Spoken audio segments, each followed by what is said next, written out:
Palavra da Verdade, a exposição bíblica com Hernandes Dias Lopes. Irmãos queridos, nós vamos então abrir a Palavra de Deus no Evangelho de Jesus Cristo, conforme o relato de João, no capítulo 8, versos 56 a 58. João 8, 56 a 58.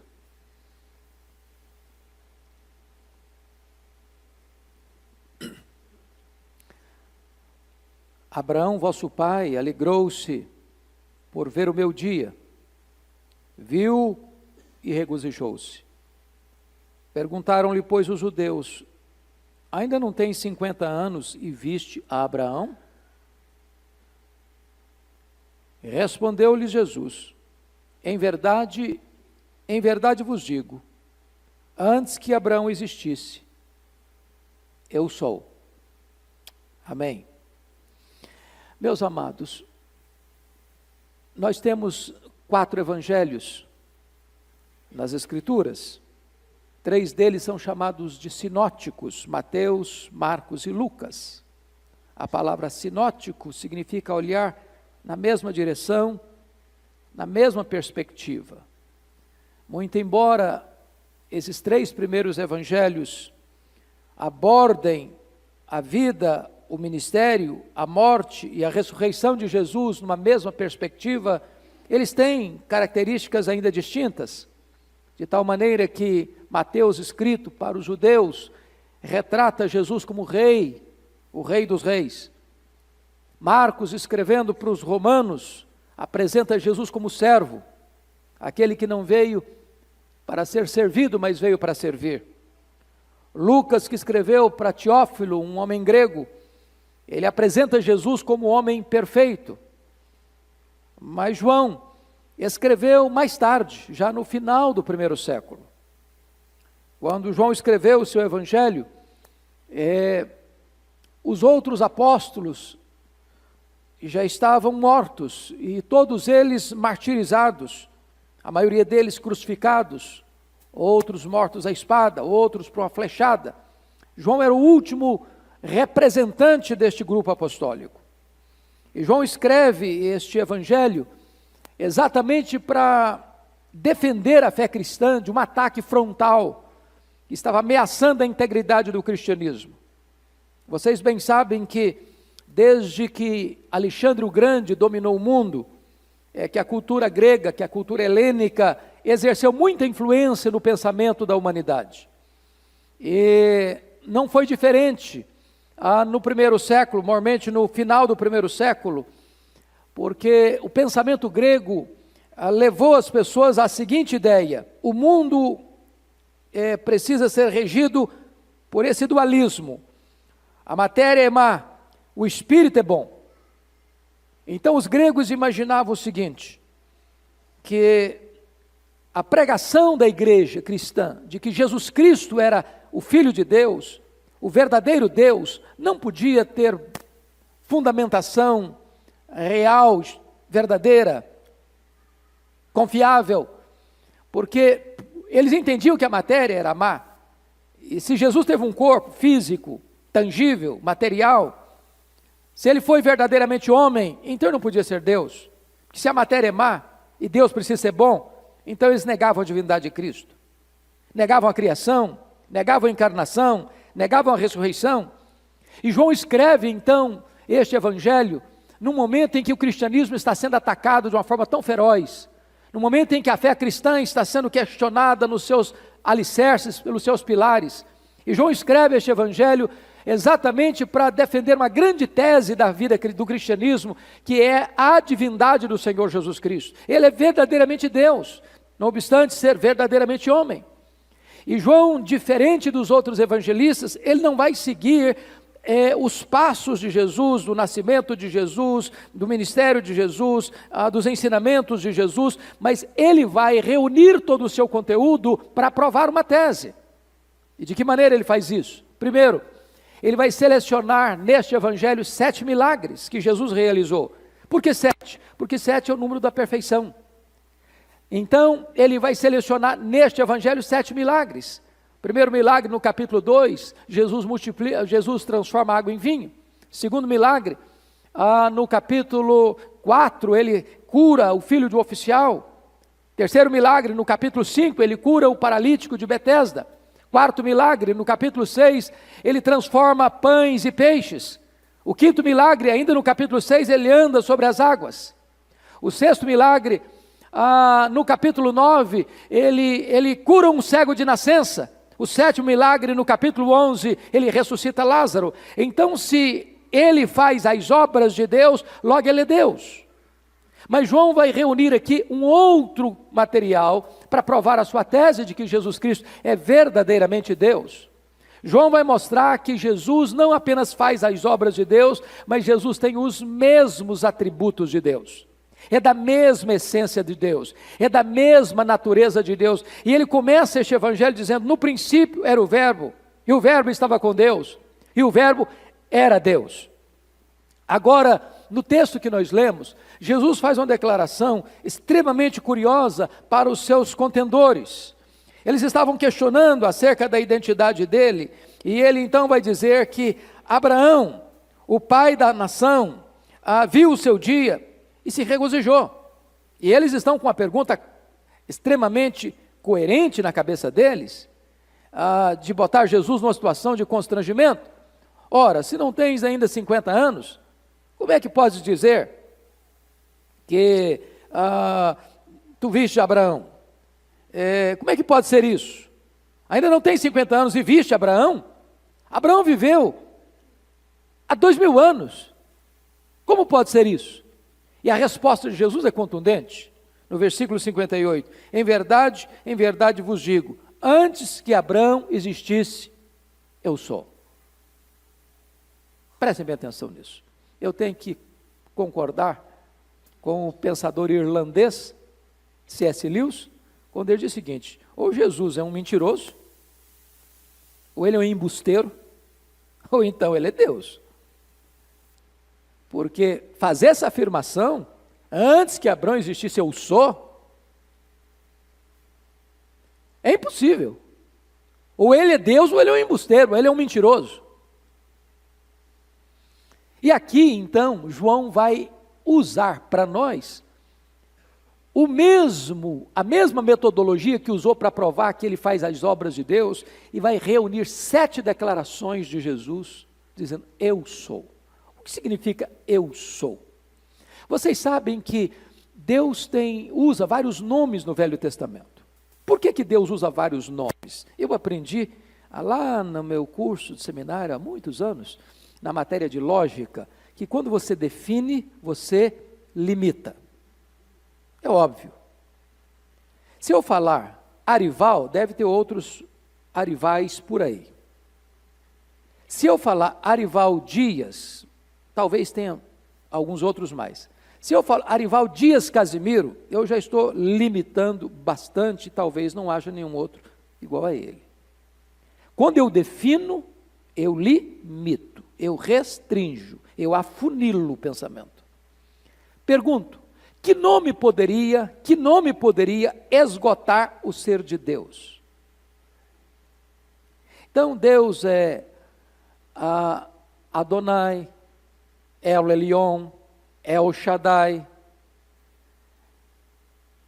ele é o Jeová Tsekanu, ele é o Jeová Rui, ele é o Vachamá, e por aí vai. Mas existe um nome que é o nome de Deus. Os outros são derivados. Ele é o Deus eterno, ele é o Deus da justiça, ele é o Deus da paz, ele é o Deus que é pastor, ele é o Deus todo-poderoso. Mas o verdadeiro nome que Deus se revelou está lá em Êxodo capítulo 3, versículo 14. Foi quando Deus se revelou a Moisés, lá no Sinai. Quando Moisés pergunta para Deus: mas quando eu chegar lá e perguntar, mas quem que me enviou? Eu sou o que sou, me enviou a vós outros. Eu sou o que sou, essa é uma expressão que traz a ideia base do nome Iavé, ou do nome Javé, de onde vem o nome Jeová.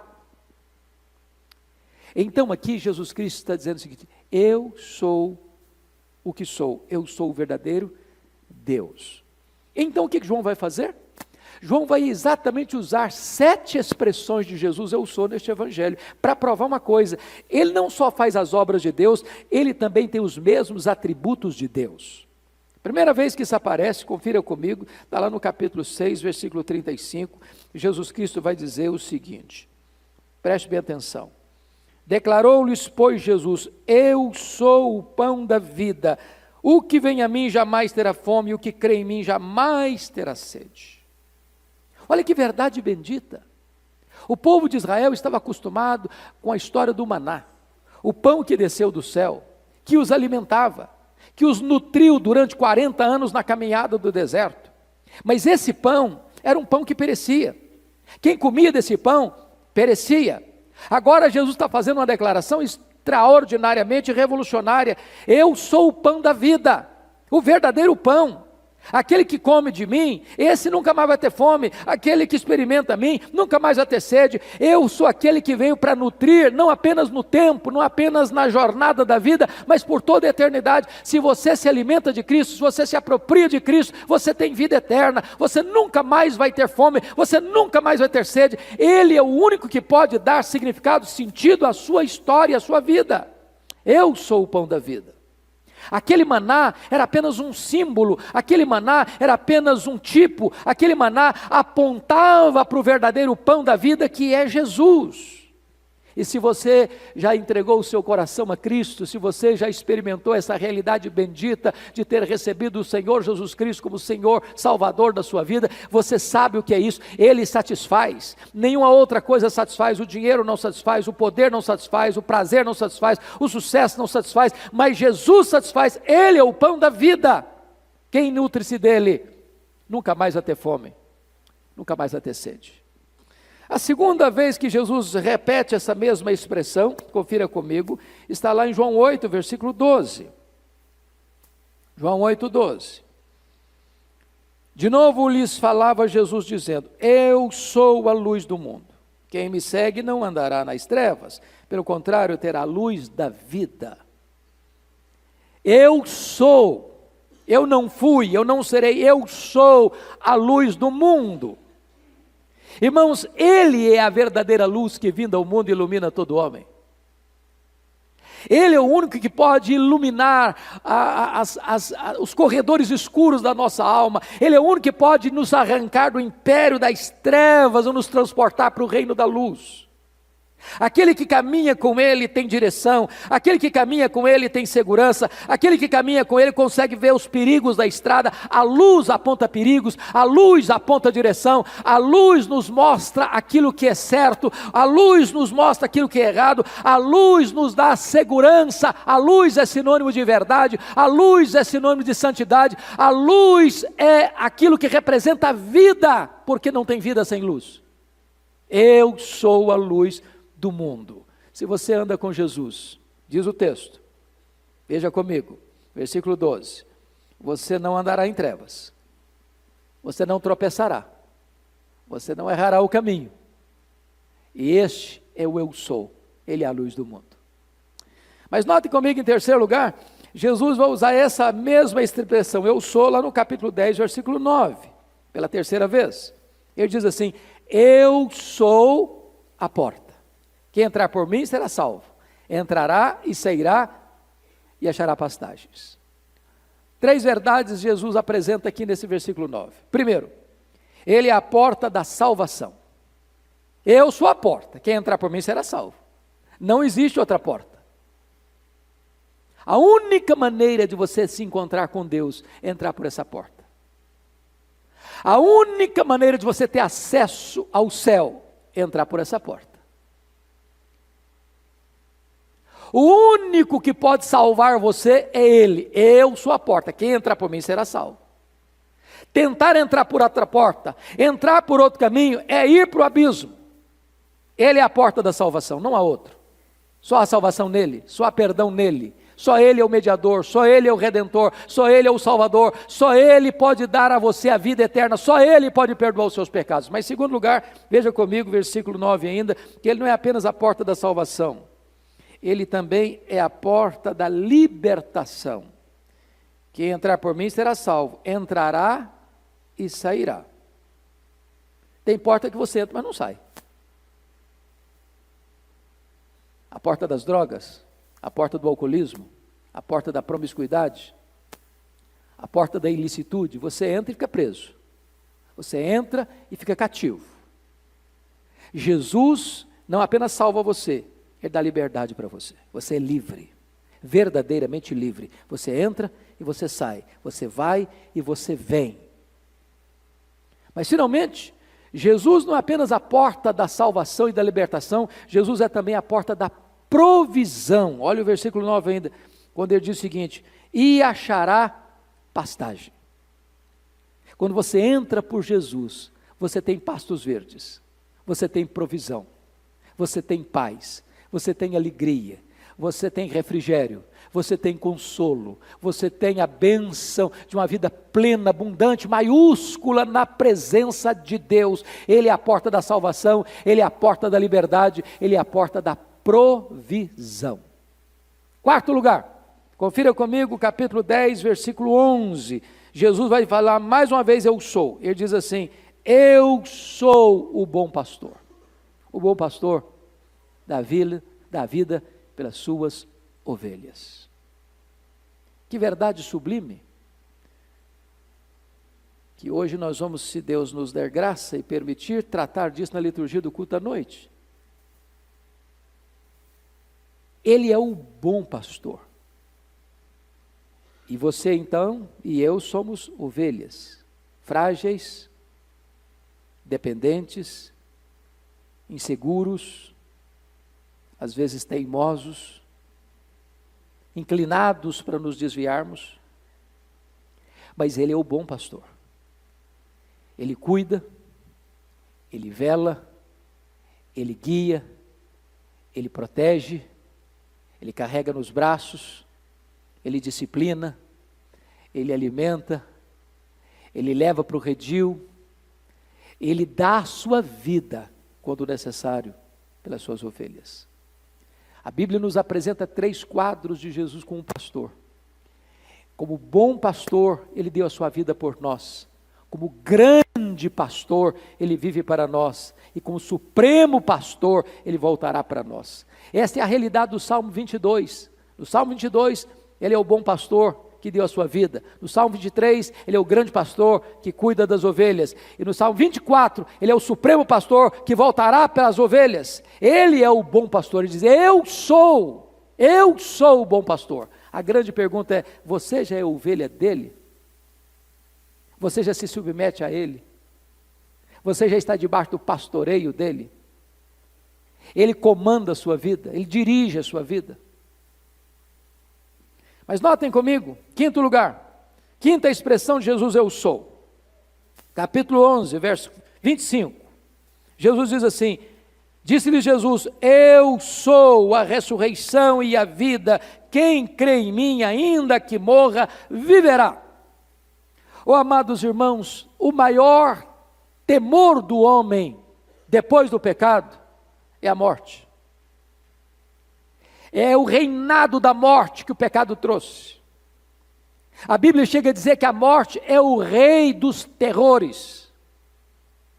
O que Jesus Cristo fez? Ele matou a morte. Ele entrou nas entranhas da morte, arrancou o aguilhão da morte, e matou a morte, e ressuscitou dentre os mortos. Agora você e eu podemos encarar a morte e dizer: onde está, ó morte, a tua vitória? Onde está, ó morte, o teu aguilhão? Tragada foi a morte pela vitória. Você que crê em Jesus não morre mais eternamente. Você que crê em Jesus já passou da morte para a vida, porque Ele é a ressurreição e a vida. Louvado seja Deus. Ele ressuscita com primícia dos que dormem. E então naquele glorioso dia, quando Jesus retornar com grande glória e poder, Ele dará a sua voz, e os mortos ouvirão a sua voz, e sairão dos túmulos, uns para a ressurreição da vida, outros para a ressurreição do juízo. Mas você que creu nele, agora você já tem a garantia, a certeza da vida eterna, porque a morte não tem mais poder sobre você. Quando a morte chega em você, a morte não destrói mais você, você simplesmente passou desta para outra vida, porque a Bíblia diz que morrer é deixar o corpo e habitar com o Senhor. Para mim é muito mais importante, preferivelmente melhor, partir e estar com Cristo, que é incomparavelmente melhor. A morte não tem mais poder sobre nós. Louvado seja Deus. Eu sou a ressurreição e a vida. Mas notem comigo, em sexto lugar, que Jesus vai usar outra expressão, lá no capítulo 14, versículo 6, quando ele vai dizer assim: eu sou o caminho, e a verdade, e a vida, e ninguém vem ao Pai, senão por mim. Notem vocês, que Jesus não é um caminho dentre tantos. Num mundo plural, num mundo cada vez mais inclusivista, você afirmar isso não é politicamente correto. Você tem muitas religiões no mundo, você tem o islamismo com mais de 1 bilhão de adeptos, você tem o budismo com tantos milhões de adeptos, você tem o confucionismo com tantos milhões de adeptos, você tem religiões milenares com tantos milhões de adeptos, mas você vai dizer o seguinte: Jesus não é um caminho dentre tantos, ele é o caminho. Não existem outros salvadores, não há nenhum outro nome dado entre os homens pelo qual importa que sejamos salvos. Nas religiões existe um panteão de mediadores, mas nós entendemos que há um só Deus e um só mediador entre Deus e os homens, Jesus Cristo o homem. Ele não é um caminho, ele é o caminho, e a não ser que você ande por esse caminho, você jamais poderá ter acesso ao céu, ao Pai. Mas ele diz: eu sou o caminho e eu sou a verdade. Ele não é uma dentre as verdades. Nós estamos num mundo onde a verdade, desde Immanuel Kant para cá, vocês se lembram disso, filósofo alemão, que até Immanuel Kant se pensava antiteticamente. Ou seja, se há é verdade, não há, não pode ser verdade. Se luz é claro, trevas não pode ser claro. Mas Immanuel Kant começa, com o seu livro A Crítica da Razão Pura, questionar isso. Daí vem a dialética de Hegel, daí vem o relativismo filosófico, que desembocou no relativismo moral. O que é verdade hoje? O mundo de hoje diz que cada um tem sua verdade. O que é verdade para mim não é verdade para você, diz o mundo. Mas aqui Jesus Cristo está trazendo para nós uma ideia poderosíssima. A verdade não é um conceito, a verdade é uma pessoa. Ele é a verdade. Ele não é uma verdade, ele não é a maior verdade, ele não é a melhor verdade, ele é a única verdade, ele é a verdade. A verdade que alimenta a sua mente, a verdade que pacifica a sua alma, a verdade que instrui o seu coração. Ele diz: eu sou a verdade. E ele termina dizendo o seguinte: eu sou a vida. Eu sou a vida. Você não tem vida a não ser que você tenha Jesus. Nele estava a vida. Ele é o autor da vida. Só ele concede vida. Aquele que vem a ele tem vida, e tem vida eterna. Então, se você quer conhecer a verdadeira vida, você precisa conhecer Jesus, porque a vida está nele, e ele é quem dá a vida. Quem crê em mim tem a vida eterna. E Jesus conclui então, aliás João conclui esse registro seu para provar a divindade de Cristo, usando a 7ª declaração de Jesus: eu sou, que está lá em João 15, versículo 1, quando ele diz o seguinte: eu sou a videira verdadeira e meu Pai é o agricultor. Que figura preciosa! Ele é a videira verdadeira.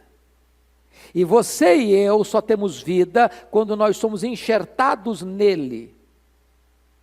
Nós somos os ramos enxertados nele. A seiva que produz vida em nós não vem de nós, vem dele. E é o Pai que é o agricultor. De tal maneira que você é enxertado nele para você produzir fruto. Para produzir mais fruto. Para produzir muito fruto. E é na medida em que você produz muito fruto, é que o Pai, o agricultor, é glorificado, porque você não foi enxertado na videira verdadeira para ser um ramo seco, para ser um ramo estéril, para ser um ramo infrutífero, porque aquele ramo que não produz fruto, ele corta, e aquele que não está enxertado nele, é arrancado e jogado no fogo.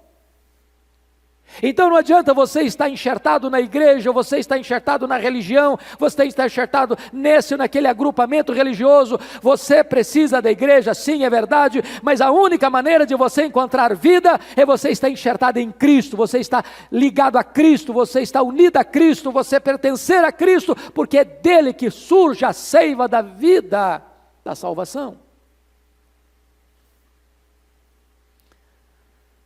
Pois bem, amados, então João escreve este evangelho para provar esta tese, que Jesus Cristo é Deus, porque faz as obras de Deus, porque tem os atributos de Deus.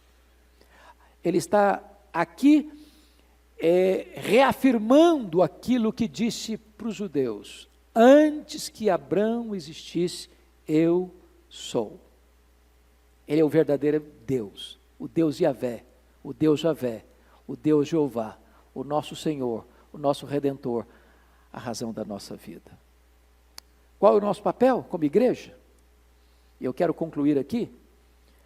Dessas 7 declarações de Jesus, eu sou, uma delas ele reparte com a igreja. Ele reparte com a igreja. Ele disse em João 8,12, eu sou a luz do mundo. Mas ele diz em Mateus 5,14, vós sois a luz do mundo. Notem vocês que Jesus nunca disse para a igreja assim, vós sois o pão da vida, vós sois a porta, vós sois o bom pastor, vós sois a ressurreição e a vida, vós sois o caminho, a verdade e a vida, vós sois a videira verdadeira. Ele nunca disse isso, mas ele disse para a igreja assim, eu sou a luz do mundo, vós sois a luz do mundo. Como entender essa gloriosa verdade? Nós poderíamos, de uma forma muito singela, explicar da seguinte maneira. O sol brilha? Sim, o sol brilha. Por que o sol brilha? Porque o sol tem luz própria. Por que Jesus brilha? É porque ele é o sol da justiça. Ele é a verdadeira luz que vinda ao mundo ilumina todo homem. A segunda pergunta que nós poderíamos fazer para esclarecer isso é, a lua brilha? E a resposta é sim, a lua brilha. Mas como é que a lua brilha? A lua não tem luz própria. A lua só brilha na medida em que ela reflete a luz do sol. Então preste bem atenção nisso. A igreja não é luz do mundo na mesma medida em que Jesus é luz do mundo. A igreja não tem luz própria. A igreja só é luz do mundo na medida em que ela reflete no mundo a luz de Cristo, a verdadeira luz que vinda ao mundo ilumina a todo homem. Qual o papel da Igreja Presbiteriana de Pinheiros? Na cidade de São Paulo, no estado de São Paulo, no Brasil e no mundo? É refletir a luz de Cristo nessa cidade, nesse estado, nesse país e ao redor do mundo. Qual é o nosso papel? O nosso papel é tornar Cristo conhecido através de nós, em nós, nessa cidade, nos hospitais, no comércio, na indústria, nas empresas, nas praças, nas ruas, nos becos, nos condomínios, nas casas, por aqui, por ali, por acolá, para onde formos. Nós adoramos a Jesus e nós proclamamos a Jesus. Nós cremos em Jesus. Ele mudou a nossa história. Agora o nosso papel como igreja é tornar esse Cristo conhecido da nossa cidade, do nosso país e por todas as nações da terra. Que Deus nos abençoe. Que Deus nos encha o coração de gozo e de alegria em conhecer a Cristo e torná-lo conhecido. Que Ele seja glorificado. Amém. Palavra da Verdade, a exposição bíblica com Hernandes Dias Lopes.